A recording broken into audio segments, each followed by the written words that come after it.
સુરતમાં ટાંકી ધરાશાયી થવાની ઘટના બાદ પદાધિકારીઓ જાગ્યા। ઓલપાડમાં ધારાસભ્ય મુકેશ પટેલે વિકાસ કામોનું કર્યું નિરીક્ષણ।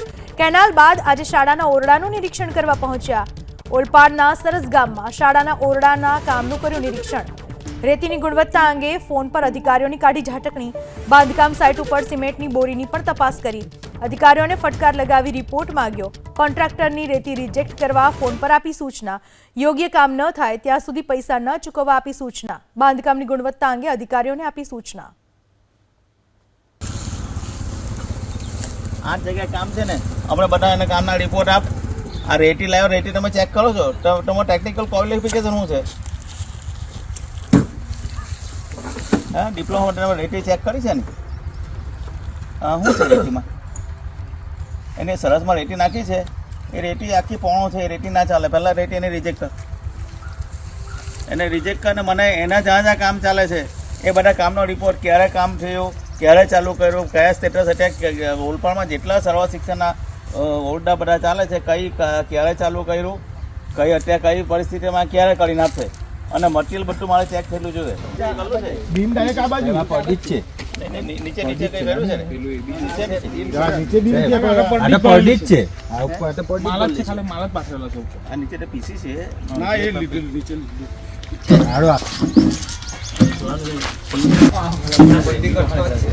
બધી ગળક છે, કાઈ માથા માગે એ વાળો એકદમ કોઠોળ છે, આડો બધી ગળક છે। હાલ બધી આ વિશે વધુ વાત કરવા આપણી સાથે મુકેશભાઈ પટેલ જોડાઈ ચૂક્યા છે, જેમણે બધા વિકાસ કામોનું નિરીક્ષણ કર્યું। મુકેશભાઈ, તમે નિરીક્ષણ કરવા પહોંચ્યા, તમને શું લાગ્યું? એકચ્યુઅલી છેલ્લા 3 દિવસથી અમારા કેનાલ વિભાગના કામ ચાલતા હતા, એ કામ જોવા નીકળ્યો હતો, પણ ગામજનોને કેવું હતું, ઘણા ટાઈમથી આ સ્કૂલો લગભગ 8-9 મહિનાથી કામ ચાલે છે, પરંતુ એ સ્કૂલનું કામ ગ્રાઉન્ડ લેવલ સુધી જ આવ્યું હતું। એટલે હું ત્યાં આગળ ચેક કરવા ગયો હતો। ચેક કરતા માલુમ પડ્યું રેતી પણ બરાબર હતી નહીં, પોણા જેવી હતી, સિમેન્ટ પણ પથ્થર થઈ ગઈ હતી, અને જેને ગ્રાઉન્ડ બીમ નાખ્યા હતા એ પણ નીચે પીસીસી ના કર્યું હતું। એટલે મેં તાત્કાલિક જે એનો એસઓ જે જોતા હતા એને ફોન કર્યો કે આનું પેમેન્ટ બી નહીં કરવું, અને ક્યારે કામ શરૂ કર્યું, ક્યારે પૂર્ણ કર્યું છે, એ તમામ માહિતી લઈને મને ગુરુવારે મારી પાસે લઈને આવું।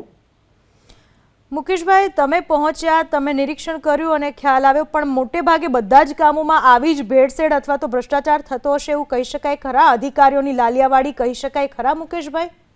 મેં અત્યારે ઓલપાડની અંદર બધા લગભગ 16 કરોડના કામ ચાલે છે, પણ આ જે કોન્ટ્રાક્ટર કામ કરે 7 જગ્યા, મેં એનું પહેલું કામ જોયું છે, બીજા કામ પણ હું બીજા ચેક કરું છું, પણ પહેલું કામ જોયું છે, કામની ક્વોલિટી તદ્દન ખરાબ હતી, એટલે મેં તાત્કાલિક એ કામ અટકાવી દીધું છે। અચ્છા, અધિકારીની કેટલી મિલીભગત હોઈ શકે આમાં? તમારું શું માનવું છે? આ જે અધિકારીને પણ કીધું છે કે તમે આમાં શું જોયું છે, અધિકારીને પણ કીધું છે, એને બી કીધું છે કે તમારી ચેક, તમારી ફરજ છે કે મટીરિયલ કઈ ટાઈપનું આવતું હોય, કયું હોય ચેક કરવાની જવાબદારી છે। એટલે અધિકારી પણ લાપરવાહી કરવી હશે તો એને ઉપર બી અમે